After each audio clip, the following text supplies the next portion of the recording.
तळपत्या सूर्यासारखा तेजस्वी सूर, लयदार, बुद्धिनिष्ठ बढत आणि परमोच्च बिंदूपर्यंत नेऊन ठेवणारी चपळ आणि गुंतागुंतीची तान अशी वैशिष्ट्यपूर्ण ख्याल गायकी सहजपणे सादर करणारे प्रतिभाशाली गायक संगीत भूषण पंडित राम मराठे.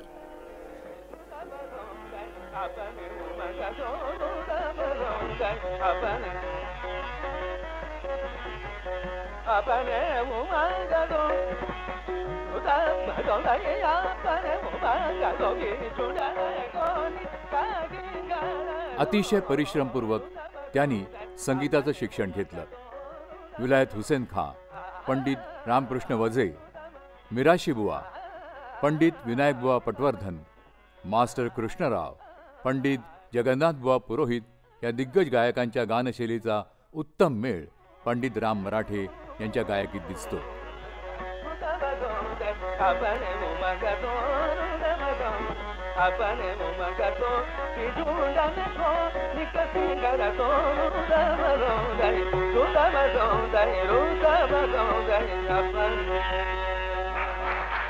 अत्यंत तीव्र ग्रहणशक्ती असल्यामुळे आग्रा, ग्वाल्हेर, जयपूर, किराणा या संगीत घराण्यांचे संस्कारही त्यांच्या गाण्यावर होतेच, पण प्रत्येकातलं उत्तम ते त्यांनी आत्मसात केलं. आणि हे सारं रसिकांसमोर सादर करण्याचं कौशल्य मात्र त्यांचं स्वतःचं.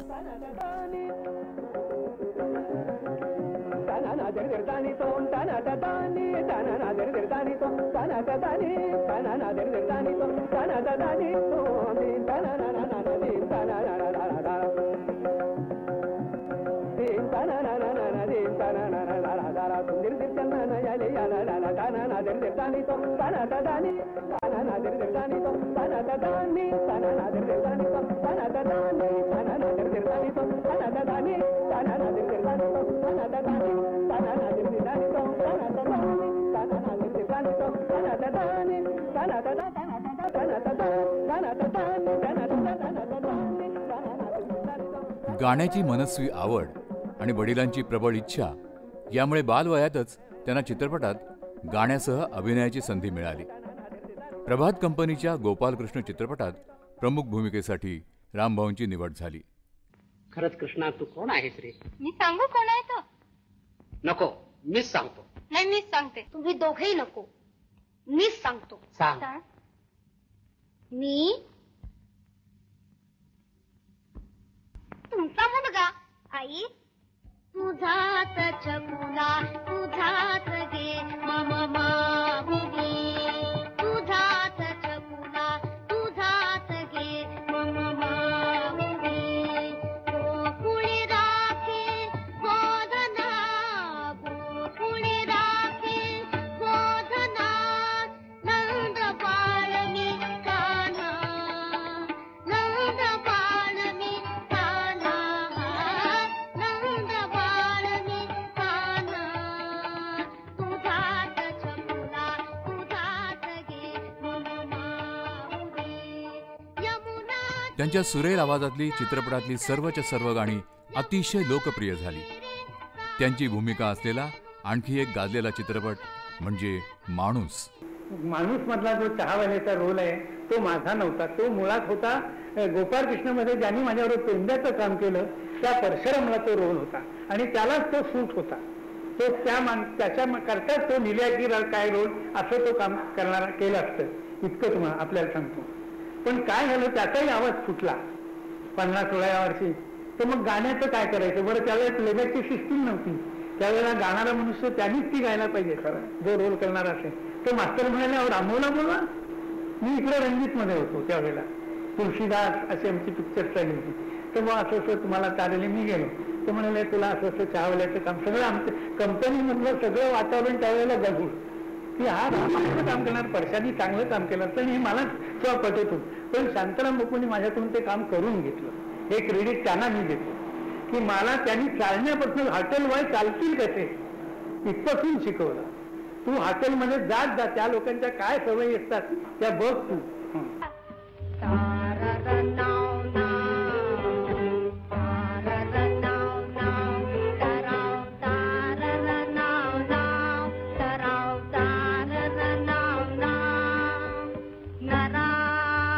रामू एक कप चहा. अरे महिला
माणूस पिक्चर झालं आणि माणूस संपता शांताराम बापूंनी मास्तरना सांगितलं हा तुमच्या घरासारखा आहे. भास्करवाणी जसं तुम्हाला शिकवलं तसं तुम्ही या मुलाला शिकवा. तशी मास्तर म्हणाले एवढी माझ्याकडे टंक ओसीटी घेऊन माझ्या घरी मी जसा मी बुवांच्याकडे राहत होतो त्याप्रमाणे राम माझ्याकडे राहील मी शिकेल. झालं मी आपलं आईला सांगितलं की बुवा असं मास्तर म्हणतायत जा म्हणाले शिकवत असेल तर फायदाच आहे काय हरकत नाही. म्हणून मी टंक वळकटी घेऊन आलो. 2.5-3 महिने त्यांच्या घरात राहिलाच होतो. नाही काही शिकवलं नाही. ऐकायला मात्र खूप मिळालं आणि त्या ऐकण्याचाच मला फायदा झाला. अत्यंत मोठा माणसा. कारण त्यांचं जवळजवळ शनिवार रविवार बुधवार गाणं असायचं. त्या संकटाबाई केसरबाईंचं गाणं आहे. बरोबर. केसरबाईंचं गाणं म्हणजे आज केसरबाई काय गायले हे आम्ही ऐकायला जात होतो. आम्ही त्याची कुणाची दुसऱ्या बाई बरोबर कधी कंपॅरिझन केलेलं नाही किंवा ह्या बाईसारखं गाणं नाही तिथं हिराबाईंसारखं केसरबाईचं गाणं असं आम्ही चष्मा लावून कधी जातच नव्हतो. आज केसरबाईंचं गाणं ऐकायचं म्हणजे त्याच्यामध्ये आपल्याला घेण्यासारख्या काय गोष्टी आहेत. एवढंच आपल्याला बघायचं आपलं काम करायचं आणखी घरी यायचं आणि त्याच्यावरती विचार करून रियाज करायचा.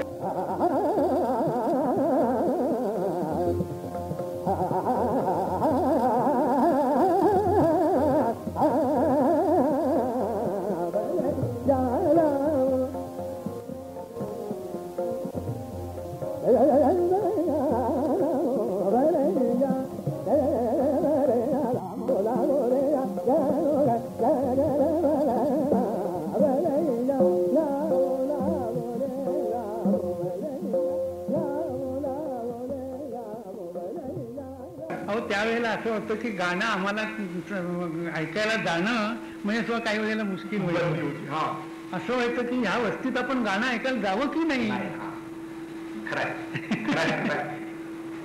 इथेच केनेडी ब्रिजच्या तिथे गुलाम अली खान साहेब उतरले होते गंगाबाईकडे, आणि मी देवधर साहेब आणि जगन्नाथ बापुरे. तर बुवा काय म्हणे, अशोक आपल्याला गुलाम अलीकडे जायचं आहे, तेव्हा तू बरोबर 2 वाजता माझ्याकडे ये दुपारी. म्हणून मी 2 वाजता घेऊन आम्ही 2:30 वाजता देवधरांकडे पोचल्यानंतर म्हणाले, देवधर म्हणाले मग आपल्याला जायचं आहे, पण त्या जाताना मोठी आपल्याला काळजी घ्यावी लागणार आहे. तर बुवा म्हणाले कसली काळजी घ्यावी लागणार. सगळे म्हणाले तिथे सुशिक्षित लोक चालतात आणि आपण 2 जण म्हणाले त्या इकडे गुलाम अलीला भेटायला जाणार, लोकांचा काहीतरी गैरसमज होईल याच्यामुळे. लोक असं नाही म्हणणार की बडे गुलाम अलीकडे चालले, ते चाललेच गंगाबाईकडे असं होईल. तर मग युक्ती काय केली, जगन्नाथ म्हणाले आपण छत्र्या घेऊया. प्रत्येक पावसाळ्याचे दिवस नाही, काही नाही, उन्हाळा म्हणजे नुसतं हे चाललंय. ती चाळ सगळी जाईपर्यंत आम्ही छत्र्या घेऊन असे जातो, आणि ती चाळ गेल्याबरोबर चटकन त्या बिल्डिंग मध्ये घुसलो आणि गंगाबाईकडे गेलो. तिथे गुलाम अली खान साहेब, फिरोखा खान साहेब, सगळेच मोठमोठे कलावंत, आणि तिथे ते त्यांना काही बाबा तांदूळाचा भाव कसा आहे आणि आज मिरच्या कशाची असं असला तिथे विषयच नव्हता. गुलाम अलीचं आपलं सूरमंडल घेऊन चाललंय, पुऱ्या गातोय, कुठे संध्याकाळची वेळ कुठे मुलतानी गातोय. एक सारंगीवाला मुलगा बघितला, तो एक मुलतानीचा पलटा घेऊनच कोपऱ्यात घेऊन बसला होता. त्याचं आमच्या गप्पा गोष्टीकडे लक्ष नव्हतं. तो एक आपला पलटा निधा गम पाणी निधा गामा गामा गाणी निधा गम पाणी निधा, हे त्याचं आपलं सारंगीचा रियाज चालू. रामभू हा चतुरस्त्र गवय्या होता. गायक, गवई आणि गवय्या ह्याच्यात थोडा म्हटला तर फरक आहे. रामभू हा चतुरस्त्र गवय्या. काय गाणं ऐकलं त्यांचं. रामभूचा सहवास म्हणजे 5-6 गवई लोकांचा, गवय्यांचा सहवास.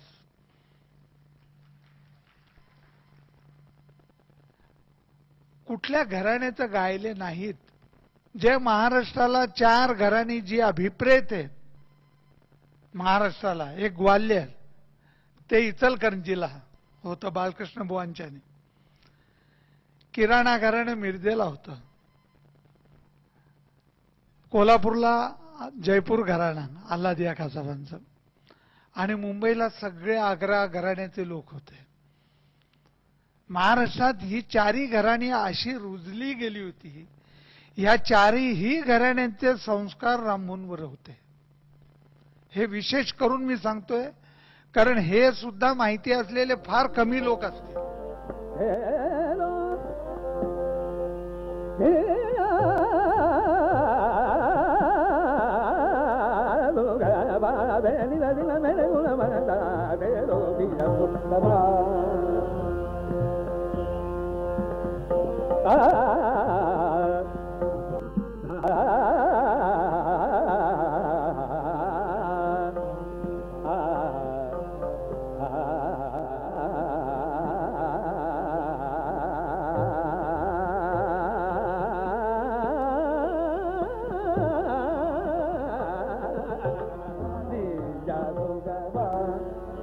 हे का एवढं घराण्याची गायकी त्यांच्याकडे कशी आली होती. ते एक तर याच्यामध्ये गुरुचं कर्तव्य असतं, पण तेवढंच शिष्याचं कर्तव्य असतं. त्यामुळे गुरुनी शिकवायचं किती नाही ठरवलं तरी विद्यार्थी शिकणार. ही रामभूंच्या बाबतीतली म्हण अक्षरशः खरी होती. त्यांनी ज्या ज्या गवयांचं गाणं ऐकलं ते हुबेहूब तसंच म्हटलं त्यांनी. रामभूंच्या नकला, एक नक्कल तुम्हाला सांगतो, कोणाकोणाच्या नकला केल्या नाहीत त्यांनी. डी.व्ही. पलुसकर, निवृत्तीबुवा सरनाईक, गजाननबुवा जोशी, अनंत मनोहर जोशी, वजेबुवा, सुरेशबाबू माने, अनेक लोकांच्या नकला करायचे. पण नकला करताना त्यांची ख्यालाची बंदिश च्या अगोदर आलापापासून नक्कल करायचे. जी हावभावामध्ये सुरू झालेली नक्कल की हाशा म्हणजे असा पिकाचा हासा, आशा, की त्या नकलेबरोबर त्या गवयाच्या सगळ्या लकबी रामभूंकडून हुबेहूब यायच्या. गजानन मोहनची नक्कल करताना थोडी मान वाकडी, जीभ बाहेर आलेली, स्वतःच्याच गाण्याला स्वतः दाद देतायत, हे सगळी गाणं म्हणजे काय चेष्टा आहे? हा, तपश्चर्या आहे. मग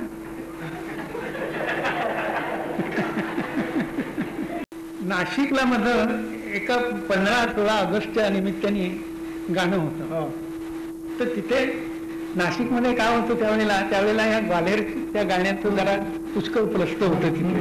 म्हणजे आनंद कोंडावळ जोशी, ग्वाल्हेरचे किंवा कृष्णराव पंडित, आपले दादरचे आरोळकर बुवा, गजानन बुवा जोशी, सारोळकर होते. झालं तर नाशिकला आणखीन कृष्णराव पंडितांचा एक शिष्य होता, त्यांचं विद्यालय वगैरे पंचाक्षरी झालं. तर असं ते माझं गाणं आणि मग आम्ही काळ्यांच्याकडे उतरलो. मी फोटोग्राफर काळे, बाळासाहेब काळे. तर ते काळे म्हणाले, वाहो तुमचं आज गाणं आहे, पण तिथे ते सगळे ग्वाल्हेरवाले आहेत हा. सगळे ते पगड्या बिगड्या घालून म्हणाले आडवी गंध लावून येतील आणि म्हणाले तुमचं काही ते जमायचं नाही. म्हटलं हे बघा घोडा मैदान जवळ आहे, मी स्वतः ग्वाल्हेरचं गाणं शिकलेलं आहे. म्हटलं आपण काय ते ह्याच्यामधनं मार्ग काढू. तुम्ही सांगितलं ना ग्वाल्हेरचं, मी तेवढं लक्षात ठेवतो. काही मी तुम्हाला सांगतो मालवणकर त्या दिवशी तिलवाड्याचा ठेका आणि सबन केदार गायला तो गजाननराव जोशी दुसरे, दुसरं काही नाही. गजाननराव जोशीच गातात की काय असं वाटतं. सूर लावायचं ना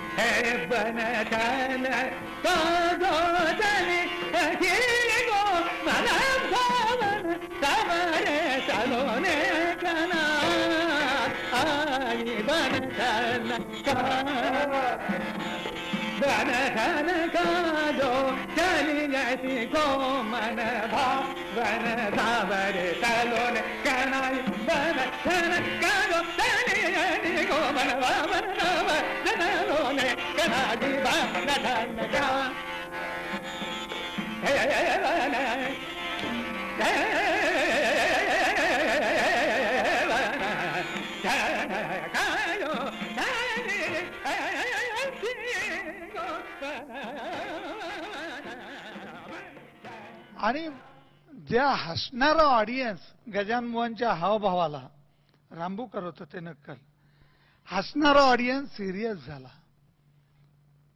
आणि तो दाद द्यायला लागला की बुवा काय आज तुम्ही जमलायत. हा हा हा, म्हणजे तेही विसरून गेले की रामबू गाता येते. ते बुवांना दाद द्यायला लागले की बुवा साहेब, गजानन बुवा काय आज तुम्ही जमलायत. हा, आणि रामबू सुद्धा त्यांनी दाद काय द्यावी की बुवा आज तुम्ही चांगले जमलात. अहो नक्कल, मनुष्य नक्कल करतोय, नक्कल करता करताना त्या गवयाच्या अंतरंगात शिरतोय. काय आहे सामर्थ्य असेल, गवयाच्या अंतरंगात शिरून गजानन बुवा पूर्ण अर्धा तास गौरी असा गायले की ते स्वतः रामबू गजानन बुवांना दाद देत आहेत की आज तुम्ही चांगले जमलात. क्या बात आहे. रामभाऊ नकला करतात हे मला तेव्हा कळलं, पण नंतर हळूहळू लक्षात यायला लागलं की नकला करणारा माणूस हा चांगल्या व्यंगचित्रकारासारखा असतो. म्हणजे त्या माणसाचं वैशिष्ट्य आपलंसं करण्यासाठी तो नक्कल करत असतो, टिंगल करण्यासाठी नक्कल करत नसतो. आणि मग रामभाऊंच्या नकलांमधलं वैशिष्ट्य लक्षात आलं. आमच्या गजानन बुवांची ते नक्कल करतात, विनायक बुवांची नक्कल करतात, अनेकांच्या नकला करतात, पण त्या सगळ्या नकलांच्या मधून सारग्राहित्व दिसतं. सर्व गवयांना पहिला एक धडा दिलेला असतो, जो गुरुच सांगत असतो, माझ्यापासून मी शिकवतो म्हणून शिक, आणि इतरांपासून ते शिकवत नसली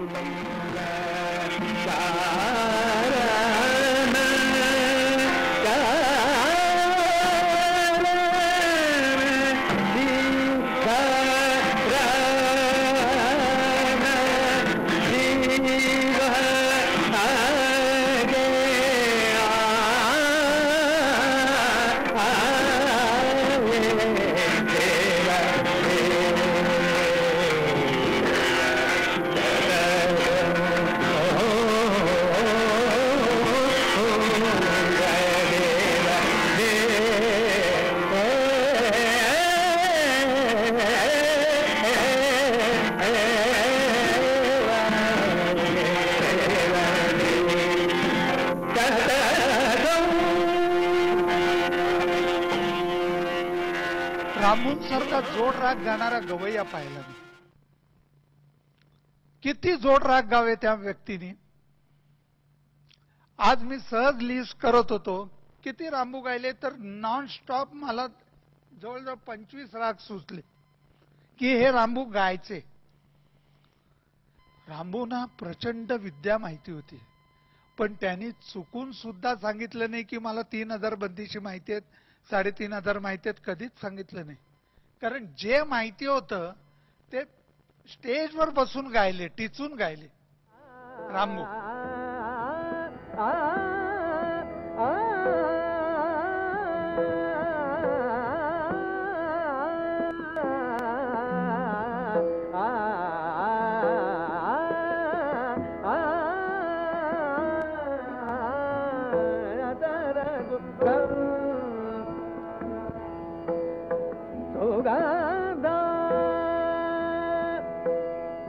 त्यांचा विशेष म्हणजे जोड राग जे आहे ते त्यांनी स्वतःच्या बुद्धीनं असे तयार केले होते की गळ्यात गळा घालून दोन्ही राग गायचे.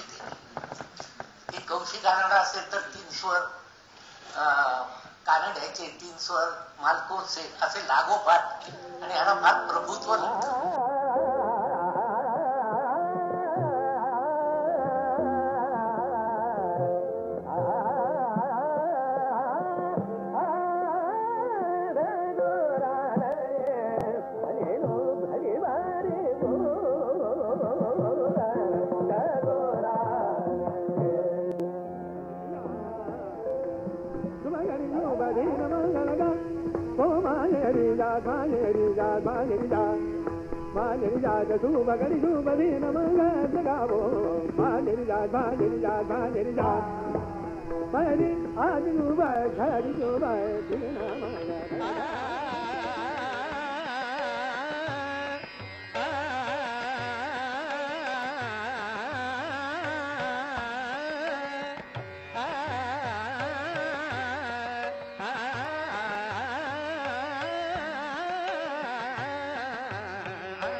आणि थोडक्यात रंग जमवण्याची त्यांची, म्हणजे एकदा काय झालं होतं, दिल्लीला एक महोत्सव होता. त्या महोत्सवात आमिर खान पण होते आणि हे पण होते. तर गव्हर्नर येणार म्हणून 10 मिनिटं कोणीतरी मोठा गवई त्यांना पाहिजे होता. म्हणून ते आमिर खानकडे गेले, म्हणले खा साहब आप 10 मिनिट गाएंगे क्या.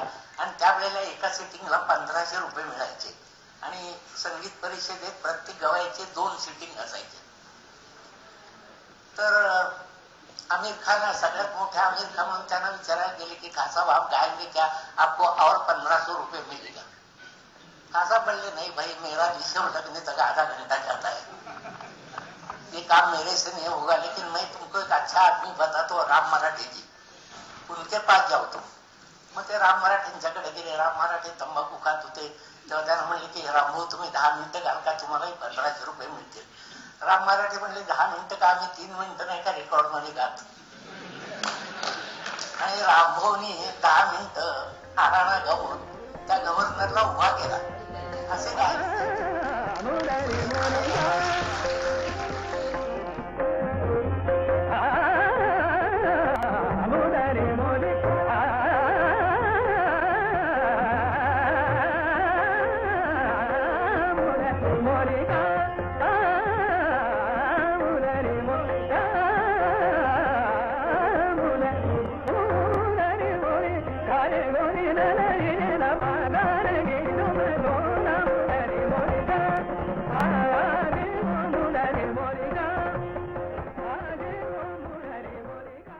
गुरुवर्य बालगंधर्वांचं गाणं ठरलं होतं ब्राह्मण सेवा मंडळ मध्ये.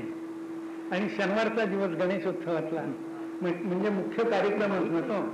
आणखीन माझ्याकडे म्हणजे अगोदर 2 ठिकाणी ते सिक्युरिटी जाऊन आले, तर म्हणजे गायक लोकांकडे किंवा आज नारायणराव येत नाहीत, आमची अशी अडचण आहे, किंवा तुम्ही कार्यक्रम तू करा. ते म्हणाले इथे काही जमायचं नाही, तुम्ही दुसरीकडे करा.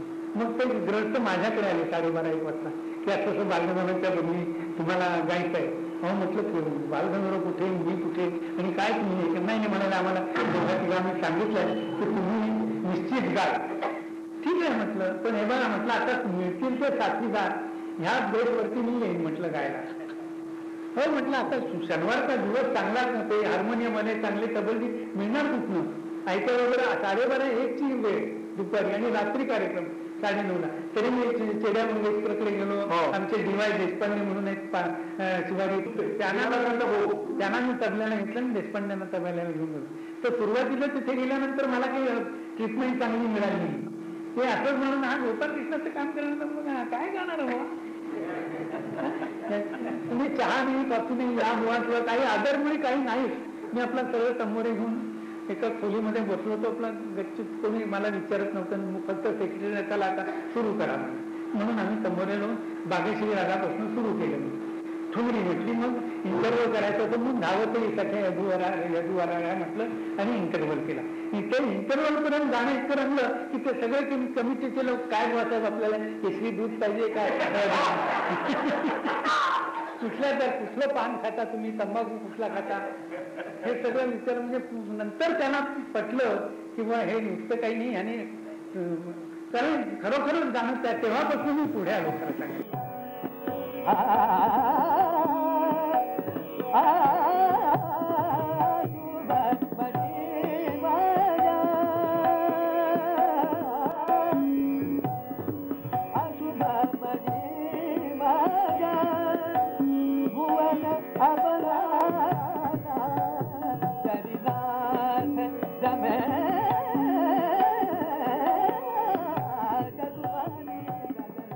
रामभाऊ मराठे मला जवळजवळ 10 वर्ष तालीम देत होते.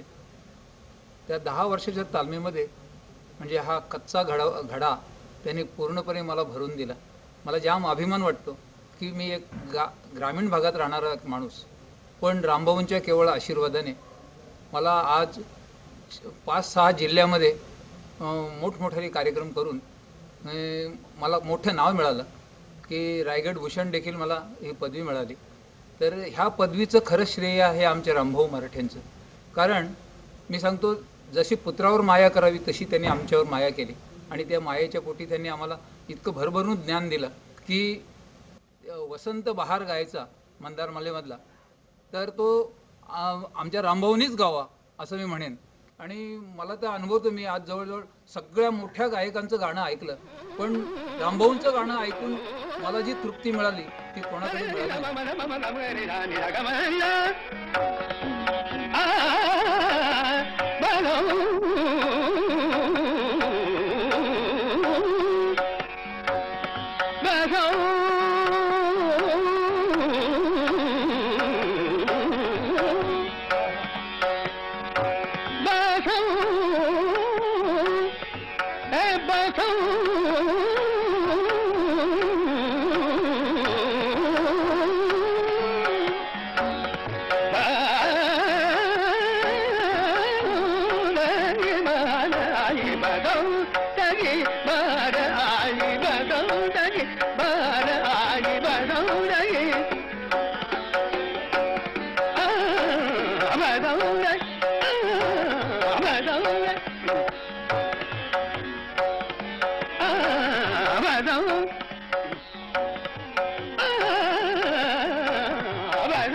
त्या रागाचं मांडणी, जोडगणा आणि तानाचे सट्टे होते किती अप्रतिम त्यांनी केलेले आहे याचा मी अनुभव घेतलेला आहे. खरं तर जोड रागाबद्दलच खास सांगायचं म्हणजे रामभाऊंचा त्यांना जोड रागाची भाषा म्हणायची.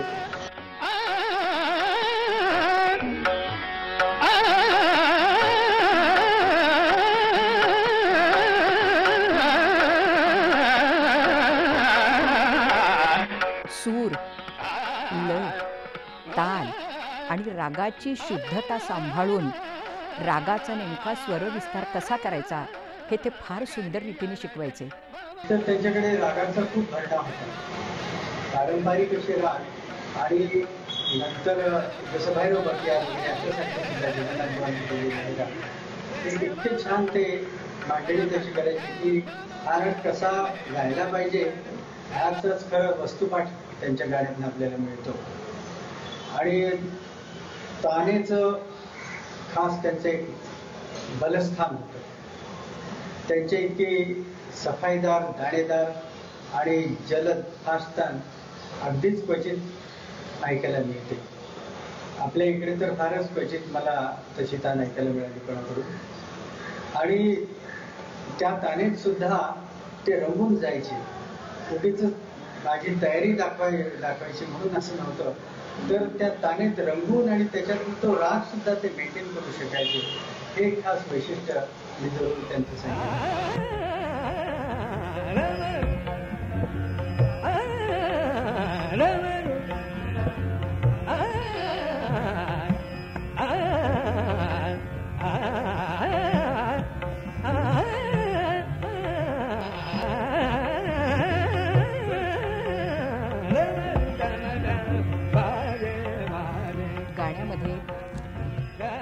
सहजता, प्रसन्नता.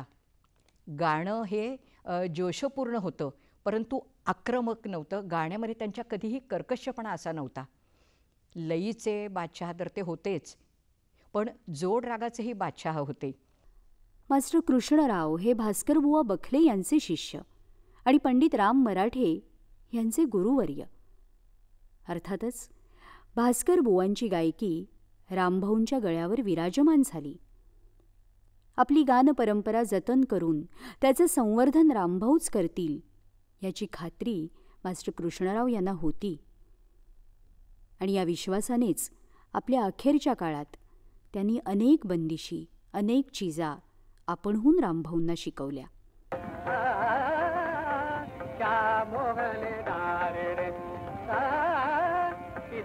मुरली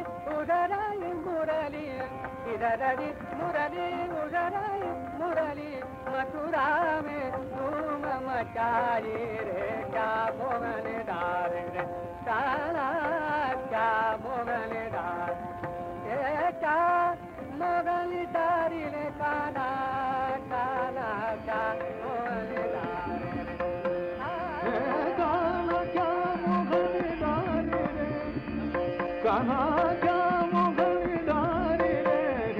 काला, क्या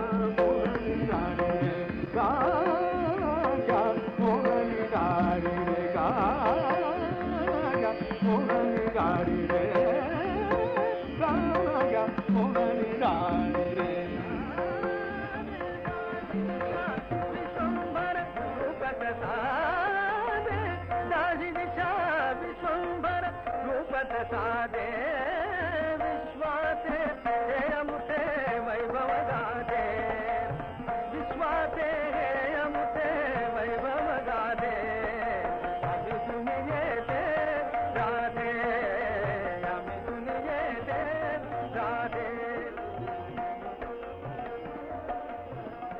बनवे माझ मारिती, बनवे माझ मारिती, असा काळ अपराध, असा काळ अपराध, चालू नको मंद, चालू नको मंद, धाव घाली मी तुझा, धाव घाली मी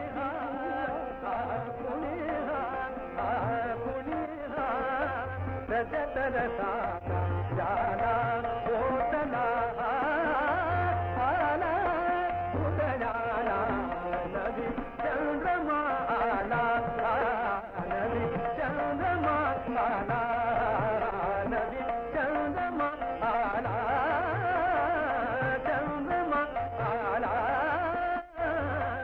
पंडित राम मराठे यांचा षष्ट्यब्दीपूर्ती समारोह सन्मानपूर्वक साजरा झाला. त्यांची तुला करून मान्यवरांच्या उपस्थितीत त्यांचा भव्य सत्कार आयोजित करण्यात आला.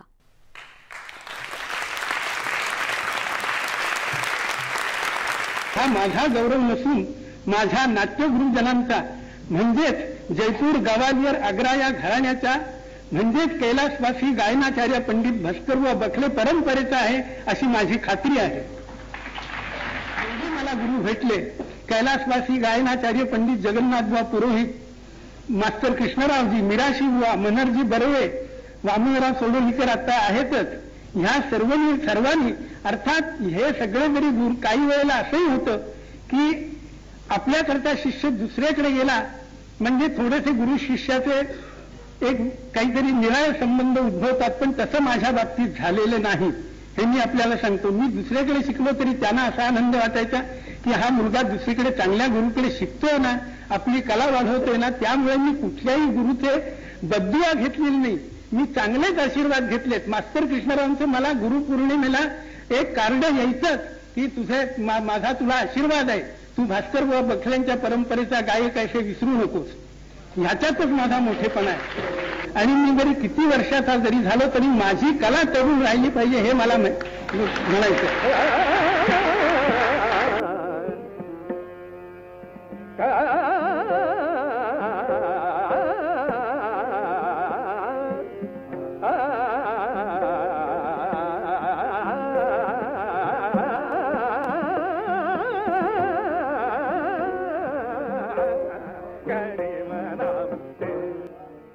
तर ज्यांनी त्यांना संगीत विद्येचं दान दिलं अथवा त्यांनी त्यांच्याकडून संगीत विद्या हस्तगत केली, कंठगत केली, ते सर्व मास्टर कृष्णा, जगन्नाथ बुवा पुरोहित, भास्कर बुवा बखले हे त्यांचे परात्पर गुरु, ही सर्व गुरुजन मंडळी आज इथे विदेह स्थितीत विद्यमान आहेत हे रामभाऊने सांगितलं. ही त्यांची भावना. श्रेय त्यांनी घेतलंच नाही. त्यांनी सांगितलं माझा कुठला गौरव आहे, हा माझ्या परंपरेचा गौरव आहे. अर्थात परंपरेचाही गौरव आहे, पण तो परंपरा चालवणारा आहे म्हणून आहे. चालवणारा नसता तो परंपरा काय करील हो. परंपरा देखील आपला वारस शोधत असते आणि असा वारस पंडित बखले यांच्या परंपरेला लाभला म्हणून हा परंपरेचा देखील का होईना गौरव होऊ शकला. हा राम मराठे यांचा गौरव आहे आणि परंपरेचाही गौरव आहे. वस्तुतः रामभाऊंना जर त्यांच्या शिष्यांप्रमाणे वक्तृत्वामध्ये चीर देखील एखादी म्हणून दाखवता आली असती, म्हणजे ते सुचलं असतं, चातुर्य असतं, तर त्यांनी आज एक चीज जरूर या ठिकाणी गुणगुणून दाखवली असती. ती त्यांनीच बांधलेली चीज आहे आणि ती चीज म्हणजे आये मोरे दरबार. कित्येकाला वाटतं की चीज तानसेननी किंवा बैजू बावऱ्यांनी किंवा कोणातरी प्राचीन एखाद्या संगीत महर्षींनी रचलेली आहे, पण वस्तुस्थिती अशी आहे की ही चीज रामभाऊने रचलेली आहे आणि आपलं नायकत्व देखील सिद्ध केलेलं आहे. नुसतं गायकत्व नाही, तो उत्तम चीज बांधणारा तो नायक, ते नायकत्व सिद्ध केलं. आये मोरे दरबार दरबार जाने मोरे दरबार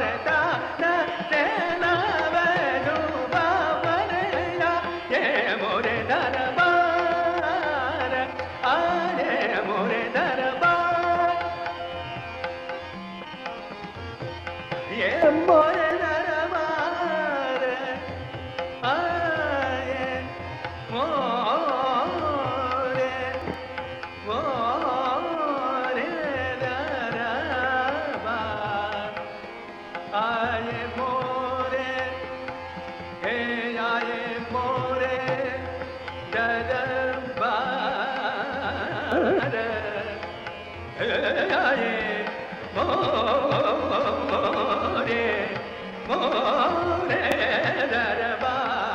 आये आये मोरे दरबार. कोण? तानसेन, बैजू बावरे. म्हणजे ही दोन नावं प्रतिनिधी रिप्रेझेंटेटिव्ह म्हणून घेतलेली आहे. त्यांच्या मागे सर्व आले, भास्कर भाऊ बखले आले, वझे भाऊ आले, सर्व आले, पण दोन अध्यक्ष आणि उपाध्यक्ष म्हणून हे दोन दाखवले इतकंच. आये मोरे दरबार तानसेन बैजू बावरे. शुभ घडी शुभ दिन गुणीजन आहे, सप्त सुरनके रंग बरसाये. ही रामभाऊची चीज. ही आज इथे मूर्तिमान झाली.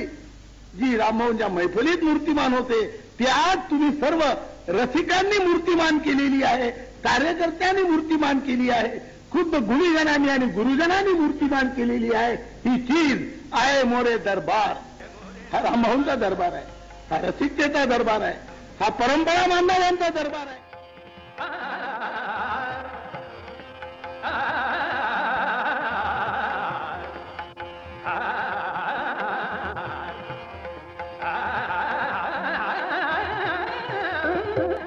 रामभाऊंच्या यशस्वी कारकिर्दीच्या कीर्तिमुकुटातील शिरपेच म्हणजे नाटक मंदारमाला. एक उत्कृष्ट संगीत दिग्दर्शक म्हणून ते प्रसिद्धी झाले ते मंदारमालामुळे. विद्याधर गोखलेंनी लिहिलेल्या पदांना रामभाऊंच्या चालींनी न्याय दिला. या नाटकाचे शेकडो प्रयोग झाले आणि पंडित राम मराठे या गायक अभिनेत्याने मराठी रंगभूमी अक्षरशः गाजवली. मला अहमदाबादला एकदा जायचं होतं आणि रामभाऊंचा फोन आला की गोविंदा उद्या तुला अहमदाबादला यायचं आहे आणि मंदार मला वाजवायचंय. तो पहिला प्रयोग त्यांचा मी वाजवला. त्याच्या अगोदर प्रयोग काही वाजवला आणि फक्त गाणी माहिती होती. रामभाऊ होता स्वतः, प्रसाद सावकार, ज्योत्स्ना मोहिते. ठीक आहे म्हटलं, आता तुझा निरोप आहे, मी आलंच पाहिजे, येतो मी. आणि अहमदाबादला तुम्हाला सांगतो अक्षरशः लोकांनी डोक्यावर घेतलं गाण्यामुळं. त्या चाली जय ग शंकरा गंगाधरा वगैरे, आणि अक्षरशः लोक अगदी हलेनात. गाणं झालं की टाळी, ऑर्गनला टाळी, प्रसादच्या गाण्याला टाळी.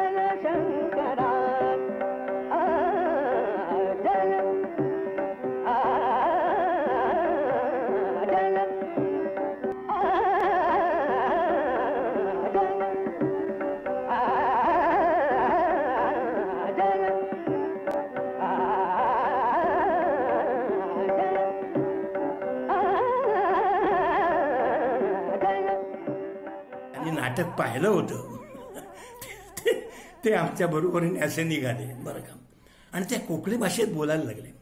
आम्ही तिथे शेजारी आहेत हे त्यांना कल्पनाच नाही. त्यातला एकटा म्हणाले कोकणी भाषेत बरं का, अरे अरे किती सांगतो रे तुका, किती ते रामभाऊ मराठी जो गायला रे, शी शी शी शी शी शी शी. रामभाऊ आवाक होऊन ऐकत राहिले. बरं कोणी कोणाला दिसेना. त्याच्यानंतर दुसरा एक म्हणाला, अरे काय ते रामभाऊ किती गायलो रे राम मराठो, अरे त्या प्रसादात त्याने सांगतो खाऊन ओढायला मरे, शी शी शी शी.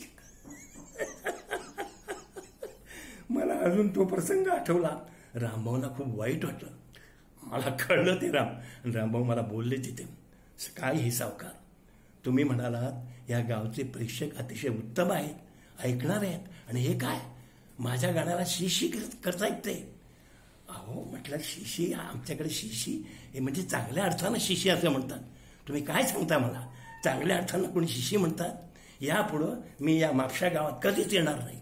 मी अगदी तुम्हाला सांगतो. अहो म्हटलं रागावू नका, खरोखर तुमचं गाणं लोकांना खूप आवडलेलं आहे. हे बोलता बोलता आम्ही त्या हॉटेलमध्ये पोहोचलो. हॉटेलच्या खालच्या बाजूला जेवणाची सोय केली होती. आम्ही दोघं एका टेबलावर बसलो आणि तुम्ही रामभाऊची समजूत काढत होतो. तुम्ही रागावू नका रामभाऊ, लोकांना खूप गाणं आवडलं. आणि इतक्यात काय झालं की आमच्या बरोबर जे येणारे प्रेक्षक जे होते ना, जे शी करत होते, ते त्याच हॉटेलमध्ये जेवायला आले. तिथे टेबलावर बसलेले रामभाऊन आणि मला पाहिलं आणि ते धावत आमच्याकडे आले. आणि त्यातल्या दोघांनी तर रामभाऊना साष्टांग नमस्कार घातला बरं का, आणि उठून उभे राहिले. वा वा वा वा रामभाऊ, धड कोकणी नाही धड मराठीने अशा भाषेमध्ये त्यांनी बोलायला सुरुवात केली. वा कामभाऊ, आमचे जे कान असानी कान बऱ्याच दिवसांनी खूप तृप्त झाले हो. किती तुम्ही गायलंय, वा वा शी शी शी शी.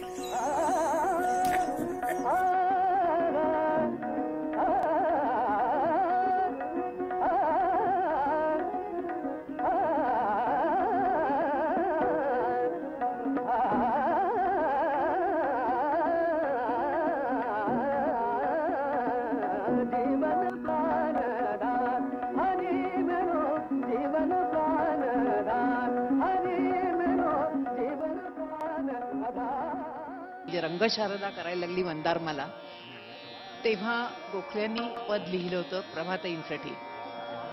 त्यांनी काम केल्यानंतर, मी काम करायला लागल्यानंतर रामभाऊ मला त्यांच्या मनाचा मोठेपणा बघा. रामभाऊ मला म्हणाले, हे बघा हे पद नवीन आहे, पुस्तकात नाही, तुम्हाला गायचं आहे, माझ्याकडे शिकू नका, प्रभाताईंकडे जा. त्या निमित्ताने मला प्रभाताईंकडे ह्या गाण्याच्या निमित्ताने गेले आणि गेल्याबरोबर प्रांजळपणे कबूल केलं, मला बैरागी राग येत नाही हो. आधी बैरागीतली चीज शिकवली, राग शिकवला, नंतर ते गाणं शिकवलं. एका गाण्यासाठी गेले आणि इतकी माझी मिळकत झाली, पण ती रामभाऊंच्यामुळे.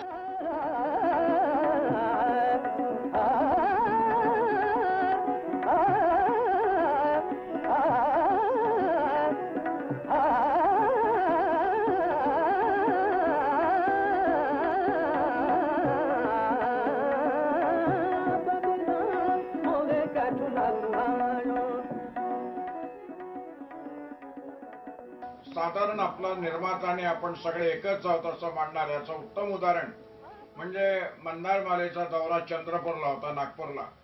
तर नागपूर चंद्रपूर हे अंतर जात असताना मंदारमालेच्या सामानाला आग लागली. आग लागल्यानंतर वरच्या वर सामान जळलं सगळं. आम्ही चंद्रपूरला पोहोचलो तेव्हा नाटकाचं नेपथ्य आमच्याजवळ नव्हतं.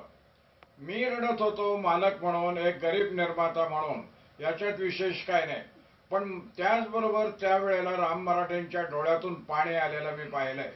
आणि प्रयोग करायच्या अगोदर माझ्या पाठीवर थाप मारून ते म्हणाले, अरे राजाराम काळजी करू नकोस, आपण फुकट काम करू सगळेजण, पण तुला उभं करू. हे असलं औदार्य आणि असली माणुसकी आताच्या कलावंतांच्या मध्ये भेटत नाही. ज्यावेळी नाटकामध्ये 1950 आले त्यावेळी गणपतराव बोडस यांनी त्यांच्या भूमिका बसवून घेतल्या. त्यावेळी गणपतराव बोडस, नटसम्राट बालगंधर्व, हिराबाई बडोदेकर, केशवराव दाते, नानासाहेब फाटक अशा बुजुर्गांबरोबर त्यांनी ही सर्व जुनी नाटकं केली होती.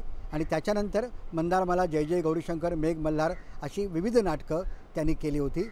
आणि मैफल नाटक मैफल असा त्यांचा प्रवास अखंड शेवटपर्यंत चालू होता. काय आहे की माझं स्टेजवरचं चंद्रिकाई जणू म्हणणं वेगळं, बैठकीतला टाईप वेगळा असतो.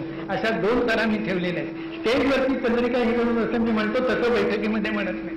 कारण बैठकीचं हे वातावरण निराळ असतं. त्यामुळे आपल्याला आपटूक स्टेप बाय स्टेप असं तिथे ते नाही चालत की बाबासाहेब मला पूर्वी हे दर्शन झालं होतं, आपण तर ह्या मंदिरात प्रथमच येत आहे, मग आपल्याला दर्शन केव्हा बाबासाहेब माता म्हणून नाही सर्ज लागला पाहिजे. तिथे असा गवा घसा लागणार नाही. हो आता मी जरा गुळण्या करून येतो, हे तिथे चालत नाही. हे तिथे चालत नाही. कायम भवानी तलवारीसारखी गाणं तयार पाहिजे. पण आपल्या मुलीचं पाणी ग्रहण करायला मला मुळीच सांगू नका. कारण त्या दिवशी धनी मी पती वरील कशी असना हे तिच्या तोंडचे शब्द जेव्हा माझ्या कानात पडले, त्याच दिवशी मी निश्चय केला की करीन लग्न तर गरीबाच्याच मुलीशी.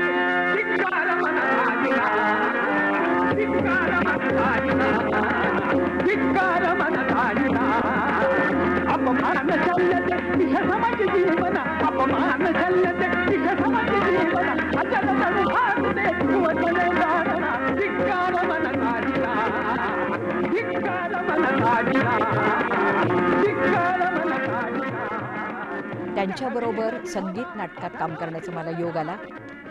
तर मानापमान नाटकात रामभाऊ धैर्यधर आणि मी भामिनी, सौभद्र नाटकामध्ये रामभाऊ कृष्ण, मी सुभद्रा आणि काही प्रयोग रुक्मिणीची भूमिका अशीही मी केली. त्याचबरोबर सुवर्ण तुला या नाटकामध्ये रामभाऊ अर्थातच कृष्ण आणि मी रुक्मिणी आणि सत्यभामा असेही काही प्रयोग केलेले होते. गुरु महाराज, या शिष्याची लज्जा संरक्षण करण्याकरता आपण केवढं साहस कर्म करायला तयार झालात. खरोखर गुरु दैवताप्रमाणे अन्य दैवत नाही हे शास्त्र वचन अगदी सत्य आहे. कोण तुझ्या माझांग मद गुरु राजा, कोण तुझ्या माझांग मद गुरु राजा, कोण तुझ्या माझांग मद गुरु राजा, कैवारी सजया सजया, कैवारी सजया सजया, कैवारी सजया सजया, कैवारी सजया सजया, कैवारी सजया सजया, कैवारी सजया.